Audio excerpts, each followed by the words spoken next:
encourage you to take some time and browse that website. And particularly if you're an insomniac, this works really well late at night. Interesting stuff. All right, we're going to start our question and answer session. And let me first reintroduce our panel. And we have a new person. And so you all met Gary and spent quite a bit of the evening with him. And you know Joe Hovland. And then next to Joe is Tom, the new guy, Tom Rice, who is our Senior Manager of Capacity Planning and Fleet Strategy. And then, of course, you know Chuck. All right, so what we'd like to do is those who have questions to, I was going to say come up and line up over on the, my left, your right. And we will have people maybe 3 at a time line up in here. Be careful about the plug. And we'll let you ask the panel questions, or if you'd like to just make a comment, feel free to do so. Okay. We also have a 2-minute limit so that we've got a lot of people, make sure that everybody can have an opportunity. Yes, sir. Yeah, I'll come up and ask the first question. And we'd like everybody to please introduce themselves as well when they come up. And this little gizmo here will show you a yellow button when you have 1 minute left. I'm Gary Moore from Scottsboro, Alabama. I have 2 questions for you. In the environmental stewardship part of your presentation, you mentioned about solid waste. And your only mention about solid waste was primarily about coal generation. The first question is, why are you ignoring the millions of pounds of spent, highly radioactive spent nuclear fuel, which currently exist in the valley and will constantly be building on? That is waste. And I think it was convenient that you did not mention that, other than a casual mention, but that does count. It's expensive. It costs the ratepayers an expense to maintain it. Of course, it costs y'all an expense to maintain it. So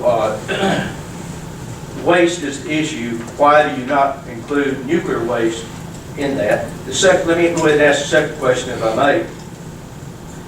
And it's sort of a loaded question here. In the EE program, EEDR, does the fact that energy efficiency is not, and it's appreciated that you are expanding energy efficiency, the TVA is, but energy efficiency is not a tremendous economic generator for the TVA. It generates savings for the customer, business or private. So is executive bonuses tied in to energy efficiency? I mean, do the executives, I mean, TVA is not a stockholder organization, but the executives do receive bonuses. So do y'all tie energy savings through efficiency and distributed generation at smart power grids? Is that part of the executive bonus program, or is that just ignored? And that's my questions. I'll go ahead on back if y'all could answer. Appreciate it. Yeah, first on the first part of the question about nuclear waste, we're not ignoring nuclear waste. The reports quantify the amount of nuclear waste that is produced under the strategies I mentioned that I wasn't going to go in detail at because it's essentially the same under all of the strategies because the amount of nuclear generation going in the future is the same as all the strategies. So there's not a difference that in nuclear waste that would help us decide which of the strategies is better from that standpoint. There's not a difference there. The cost of managing and disposing of that nuclear waste is built into all the cost estimates as part of the input data. So that is in what Gary mentioned, the total cost of the plant over the years. That includes the cost of us managing that nuclear waste on in the future. Yeah. So when you think about TVA's compensation strategy, it's based on TVA's ability to maintain highly reliable, cost-efficient power for everybody. And when you think about energy efficiency, when you think about the unique way we looked at it here in the IRP, we're treating it as a resource. And what the results of the IRP are showing is that by doing it energy efficiency, we really are doing the least cost option based on the parameters that are in the model, which over the long run provides the best reliability for the system and keeps the costs at the best level. Okay, all right. My name is Ellery Miller. I'm a transplant to Huntsville from Colorado. So I'm wondering what the TVA's position is on fracking to supply natural gas and how you weigh the customer's sentiment on fracking when you make these decisions.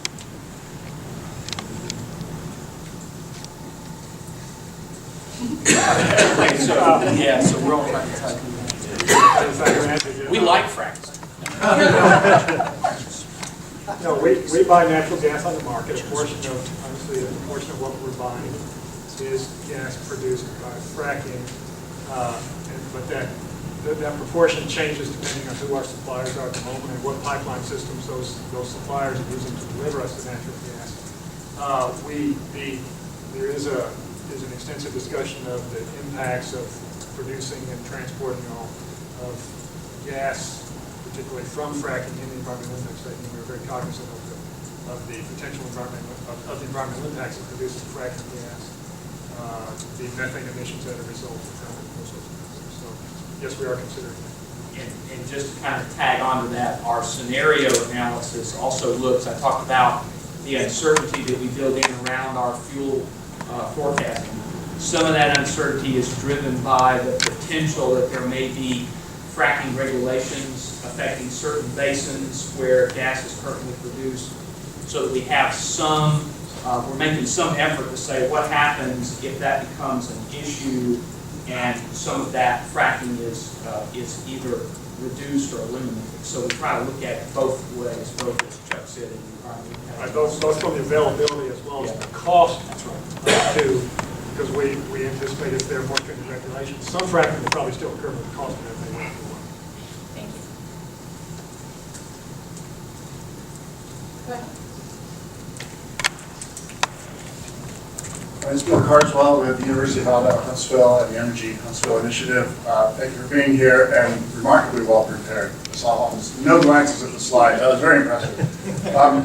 What is the TVA's perspective on the role of microgrids in the future of the grid, which is reliability, stability, whatever? And maybe one of you could preface very quickly for the audience just a mental picture of what you think a microgrid is for their benefit with the answer. So, yeah, I think when we think about microgrids, right, what we're considering is a small area or location that actually isolates from the primary grid and operates on their own, which means they have their own generation, whether it be solar or some sort of other distributed generation. They have some sort of control system, which means some sort of smart grid that actually allows them to balance the generation with the load, right? And then has some potential for other controllability in how folks actually use it. In terms of the IRP, we haven't really looked at microgrids specifically. You'll recall that Gary talked about one of the scenarios, which was a distributed generation scenario. And in that particular scenario, the assumption we've made in the IRP is that load from us has gone away. And we're looking then at the overall impacts to our system. What it doesn't address is what happens to that microgrid itself. How does it operate, and how does that impact the grid and the grid operability? Those, if you think about IRP architecture, the models we use, they're not designed to deal with that kind of thing. That's a recognition we all have, and a recognition that those kind of things are coming. So work that we still have yet to do over the next little while is to try to better understand how those things impact us and how we might work with folks to make those a reality where folks want them.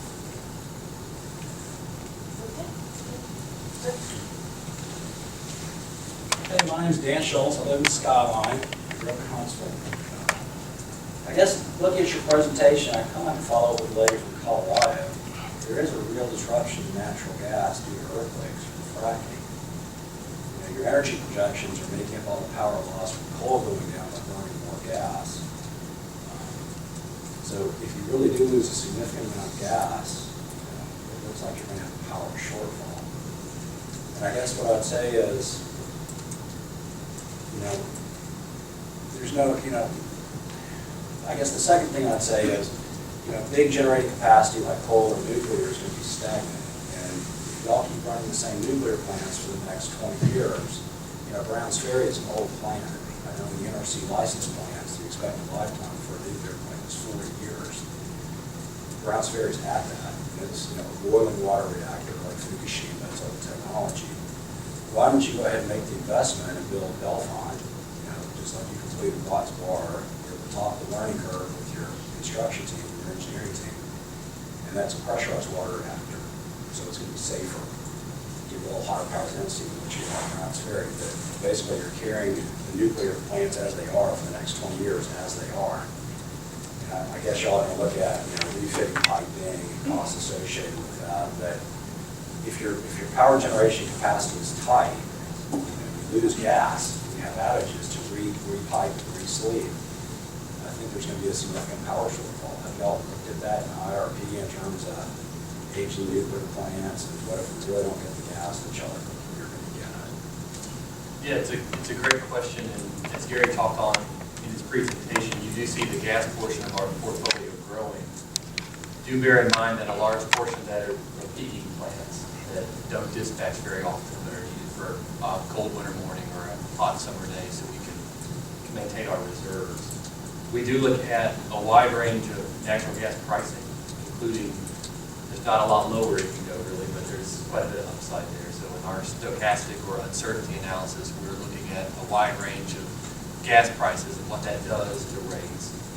On nuclear, we do, the licenses at Browns Ferry will presently expire right after the end of this study period, so the mid-2030s. So this IRP doesn't really address that, but if we're 5 years out from now, looking at the next one, we will start to see that come into the study period.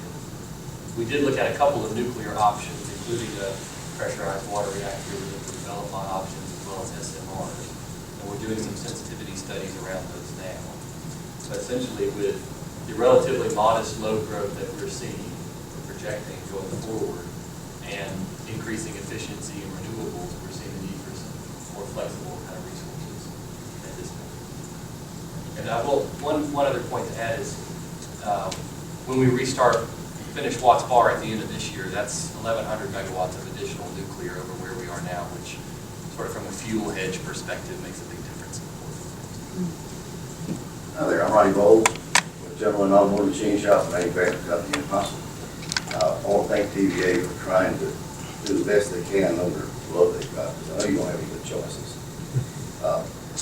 Two questions. First one is, with Harry Reid retiring from the Senate, does that change your calculus on what you're going to do with nuclear waste that you paid for? Right? Talk them out. It's out there. Number two, okay, you're showing your renewables growing, and the question I've got with that is, where do you expect that growing sector to be? It's all over. You don't have to worry with distributed generation. The distributors are going to have to worry about what you want. So, are you willing to consider that perhaps the distributors are able to put up some of their own renewables? Two questions. Thanks. The Harry Reid question, I'm not positive exactly how to answer other than time to tell. Well, he did that by himself, you know. I understand. I'm actually from out there originally years and years and years ago. But we'll have to wait and see. Certainly we need a repository. DOE is looking at what's the best location. So we'll let that play out. We got a federal law that says they're supposed to. He was able to hold that off. He's retired. That's beyond our control. So we'll see how that plays out. Well, you got risk management. That's some risk management.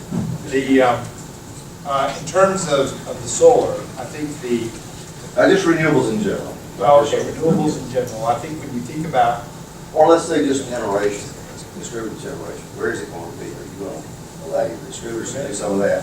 you keep rotating. No, I'm not. I'm not. So distributed generation is something that, again, the IRP itself did not have a good way to analyze. The only thing we could do in there was that scenario where we actually looked at load going away from us.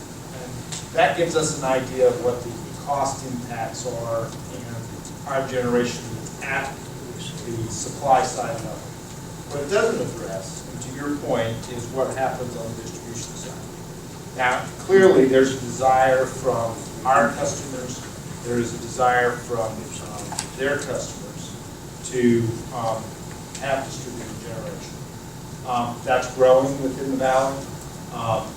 It's certainly much more prevalent in other parts of the country. What we have to do is work together with our customers to figure out what's the best way to do it in the valley in a way that provides customers what they want in terms of distributed generation, but at the same time, not forcing or putting undue burden on folks that don't want it. The answer to this question is find customers, because you have 158 distributors, but you encourage their customers to come up with this, but are you going to allow your customers to do that? Well, I think that still has to be worked out. Okay, that's an answer. Thanks.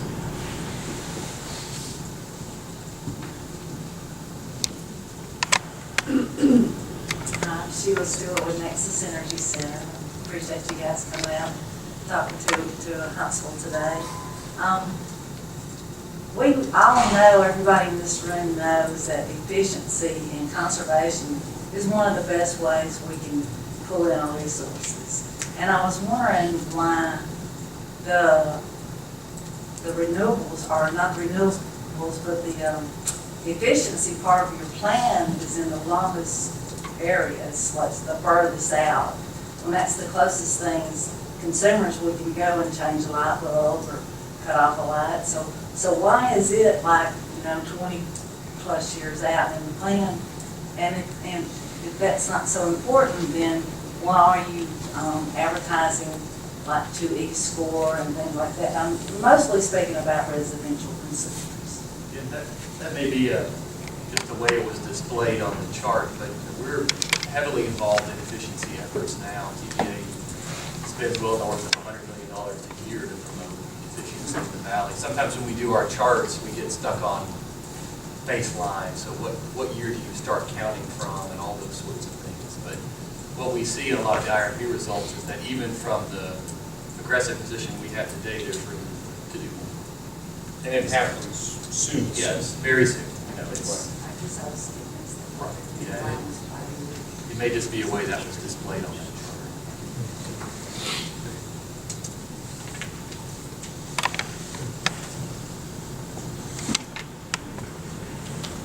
My name's Tony O'Neill, and I live in Gurley.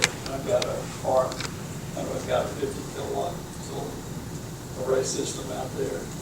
And I'm just wondering why TVA keeps lowering the incentives for ordinary people if you want to try to increase this. It seems like you would keep it where it would be more reasonable for people to try to invest in the solar energy. Next, you haven't talked about any new technology like for nuclear, like molten salt, thorium reactor, which would be a whole lot more efficient as far as fuel that you would have to get rid of because it consumes about 90% of the fuel in the reactor itself. So I didn't hear anything about any new technology. It's all old technology. So I'll start. Pick up. I think in terms of the solar, one of the things we see in the integrated resource plan is it focuses primarily on what I would call utility scale solar. So it's really looking at that. But what we do see and what the plan shows is that the costs for solar are continuing to come in. And so the rates by which we need to purchase solar are becoming less and less all the time.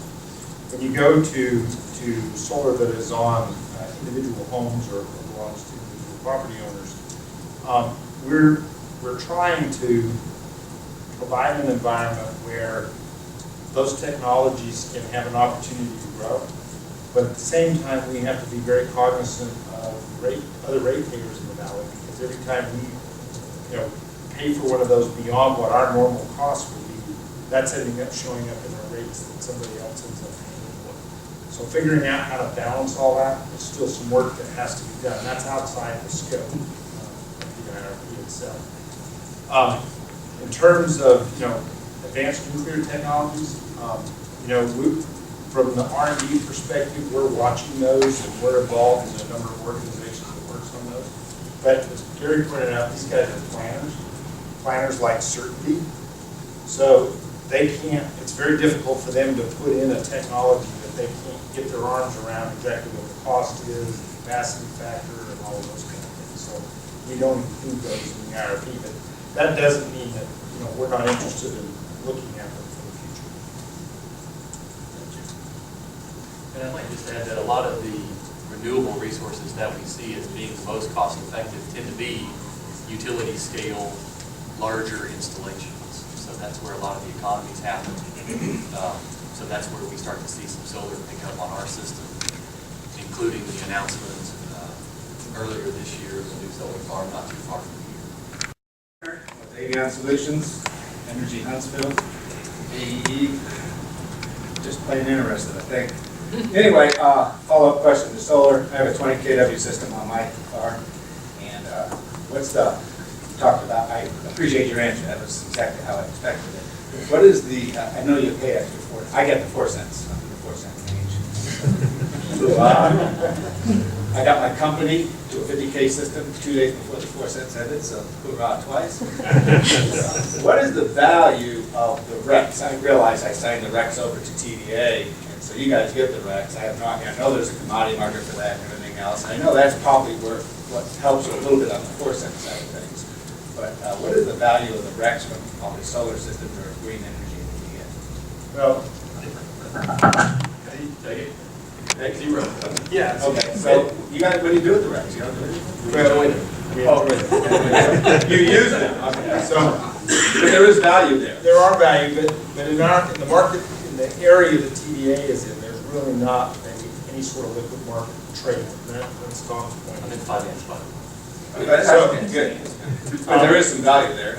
So in terms of our green portfolio, yes, there definitely is some value. And if you look at our Green Power Switch program, Right. That's actually an opportunity for folks to buy those kind of RECs and value it. As the world continues to evolve, and we see how the Clean Power Program and Green Power Plan and some of that evolves, that value may change. But at this point, we don't really know yet where that's going to go. Okay, and just a follow-up question, I get 20 seconds.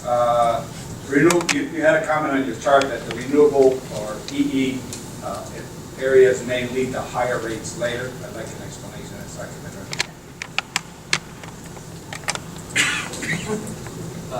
I think what that's saying, there is a trade-off on energy efficiency, where we're essentially, funding projects that reduce sales, right? I mean, electric sales go down, so you spend money, and TVA and our local power companies earn less revenue as a result of spending that money. So all else equal, that would raise the average cost. So that's part of that. I think where you see renewables, really what that's showing is if we overemphasize any one resource type, then that's going to have an impact on rates. So it's all a matter of pacing and getting the timing right and getting the mix right. So an example of like EE and spending money, that would be like when the power company gives you a rebate for buying a new dishwasher, more energy efficient dishwasher. Is that what you're saying? Right, or programs that we have to encourage more efficient heat pumps, that sort of thing, or we put insulation. They can be least cost overall, but they still, of course, the point is to reduce electric sales. So just everything else equal, you're spending money on the top of the equation and reducing sales at the bottom or the denominator, and that has a rate impact.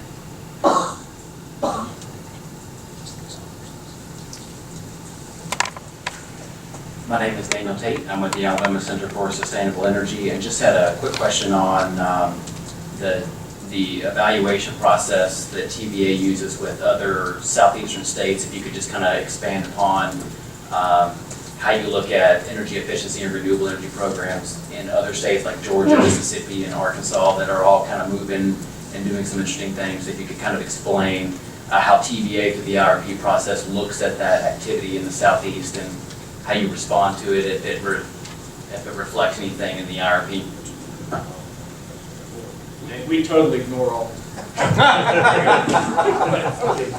I think they're looking at us, quite honestly, in a lot of these areas, particularly on energy efficiency and renewables. We're doing something that's very unique, certainly for this part of the country, and how we're representing those in the analysis, how we're talking about them, how we're articulating some of the trade-offs. So yes, we're very aware, we do a lot of benchmarking, how other people do their process. I think they look to us, and you guys can speak to this, particularly on some of the stakeholder involvement, the efforts we go to in that area. I think part of what our benchmarking does, though, is we don't so much, we're aware of their program designs, but a lot of the benchmarking Thomas was talking about is as we develop this new methodology that we're demonstrating in this round of the IRP, which you all read, right, in appendix of the report. That methodology, part of what we did was we tried to look at our block pricing on energy efficiency and kind of benchmark it against some other data from other parts of the country, including some of our bordering states, and say, kind of what are their average prices to deliver energy efficiency compared to what we were modeling in the IRP. And it showed a fairly good correlation, so that was part of one of the ways that we kind of benchmark against what other states are doing. Thank you.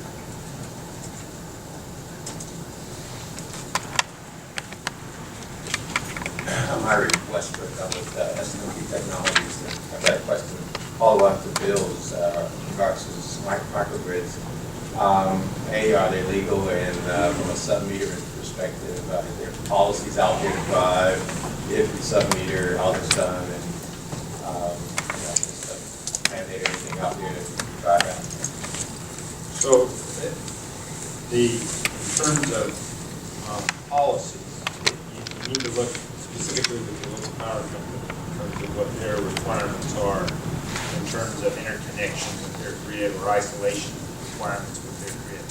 The LPCs will all be somewhat different across the valley, so it's very important that you talk with them about how you are engaged in that. In terms of whether it's legal or not, if you make the choice to go behind the meter, not be plugged into the LPC's wire or our wire, that's certainly a customer choice. But if you do interconnect, you've got to follow the standards that are in place.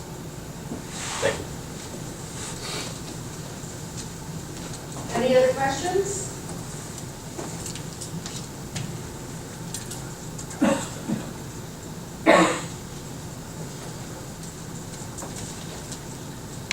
My name is Kyle Kreider. I'm the Energy Project Manager for the Alabama Environmental Council, that's AEC. And I've got some comments on behalf of our Executive Director, Michael Churchman, but don't worry, I'm not going to read them. We'll email them. Just wanted to start by saying thank you, really thank you, because I happen to live in another part of the state served by a utility that shall not be named. We only wish that they were as transparent, as engaging of the public in their planning and in their pricing. We really do appreciate that. Yeah. And now there's lots of really good stuff in the IRP, but of course we're not here to talk about that, unfortunately. Sorry. We'd like to know when we get it right. Well, the biggest thing is the transparency. So thank you. And I won't go into a lot of the stuff that you've heard before, and certainly we'll hear again. So I'm going to do what I know we hope all speakers will do, and cut right to the end. And a couple of good quotes, I think, from a guy who's much smarter than I am, certainly. Dr. Stephen Chu, Nobel Prize-winning physicist, et cetera, et cetera.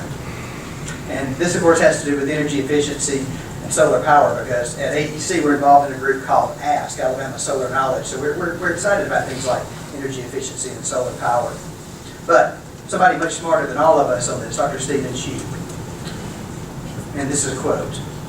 First, just refrigerator efficiency saves more energy than all that we're generating from renewables, excluding hydroelectric power. I cannot impress upon you how important energy efficiency is. It doesn't mean that you eat lukewarm food and that your beers are lukewarm. You can still have it, you just make it a better thing. And second, if I were emperor of the world, I would put the pedal to the floor on energy efficiency and conservation for the next decade. So ladies and gentlemen, let's push that pedal down on energy efficiency and safe, clean, renewable energy indeed. Thank you.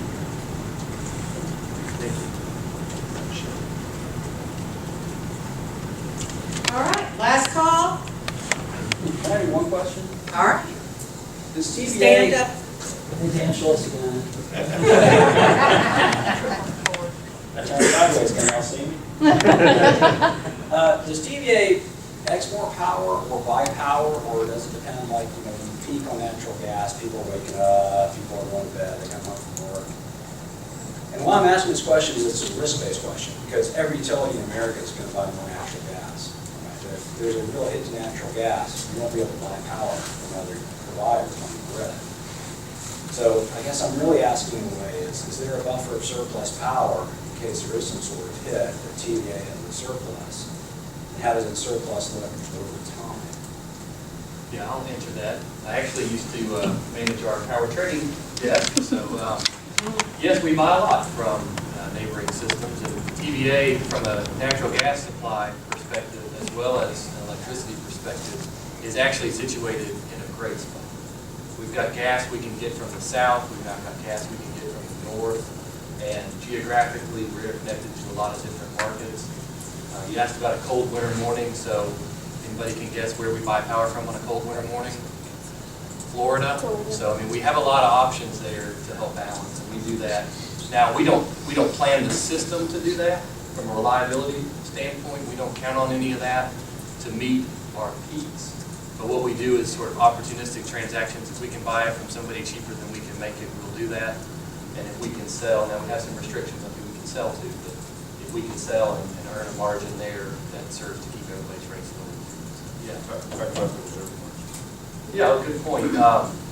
We plan to what's called a 15% reserve margin, and there's a lot of studies that go in to say, if I project a peak, or everybody's electricity usage across our service territory added up, the highest it gets in a year, we're going to make sure we have 15% more than that.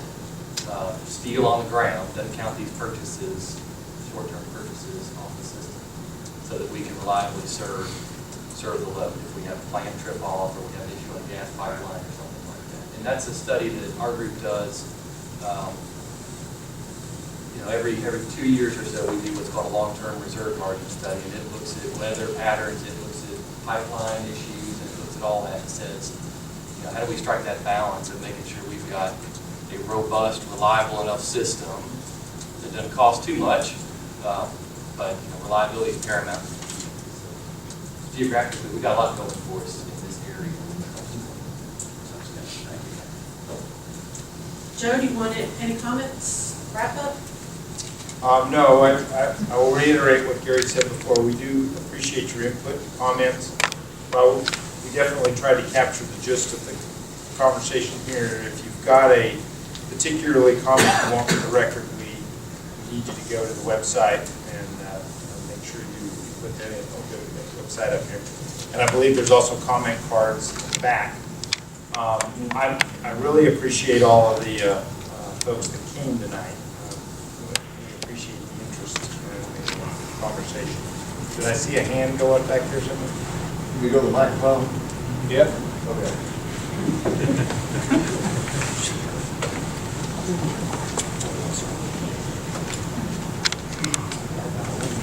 The federal government has told the states that they have a certain quota to lower their emissions of CO2. But we have a federal entity in 6 or 7 states. How does that work? Is Alabama going to have to do theirs?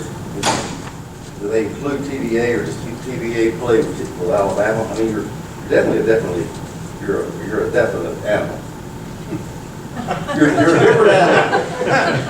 So, all right. So, but does Alabama have to account for TVA, or does TVA account in Alabama? Well, so let me. Because they all have their quota.